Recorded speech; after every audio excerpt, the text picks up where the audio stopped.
রাজস্থানের তরুণ ট্যালেন্ট বৈভব সূর্যবংশী আবার রানে ফিরলেন। গুজরাতের বিরুদ্ধে ১৭ রান করার পর ২ ম্যাচ রান না পেলেও এবার ১৫ বলে ঝোড়ো ৪০ রান করল সে, কিন্তু সেই ইনিংস দলকে জেতাতে পারল না। রবিবার পঞ্জাব কিংসের বিরুদ্ধে ২২০ রান তাড়া করতে নেমে রাজস্থান রয়্যালস থেমে গেল ২০৯ রানে। এই নিয়ে ৪টি ম্যাচে তারা হেরেছে ১০ রানের কম ব্যবধানে, একটি হেরেছে সুপার ওভারে, মানে সুযোগ পেয়েও তারা ব্যর্থ হচ্ছে।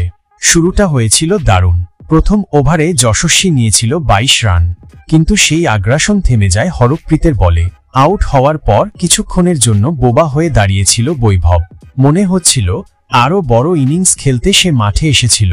অন্যদিকে যশস্বী জয়সওয়ালও দারুণ খেলছিলেন, হাফ সেঞ্চুরিও করলেন, কিন্তু রাজস্থানের গরমে ক্লান্ত হয়ে অর্ধশতরানের পরের বলেই আউট হয়ে গেলেন। এরপর দলের ভরসা ছিল ধ্রুব জুরেলের ওপর। সে করল ৫৩ রান, কিন্তু বাকিরা, তারা সবাই আবারও ফ্লপ হলেন। বল হাতে পঞ্জাবের হিরো ছিলেন হরপ্রীত।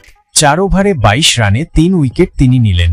যুজবেন্দ্র চহল উইকেট না পেলেও ৪ ওভারে মাত্র ২২ রান দিয়ে চাপে রাখেন রাজস্থানকে। এই জয়ের ফলে প্লে অফের দৌড় থেকে ছিটকে গেল রাজস্থান, আর পাঞ্জাব কিংস আরও এক ধাপ এগিয়ে গেল প্লে অফের দিকে। বন্ধুরা, তোমাদের কি মনে হয় কোন ৪টি টিম প্লে অফে যাবে? কমেন্টে অতি অবশ্যই জানাও। বন্ধুরা, এরকমই লেটেস্ট খবর দেখার জন্য আমাদের চ্যানেলটিকে অতি অবশ্যই সাবস্ক্রাইব করে রাখুন।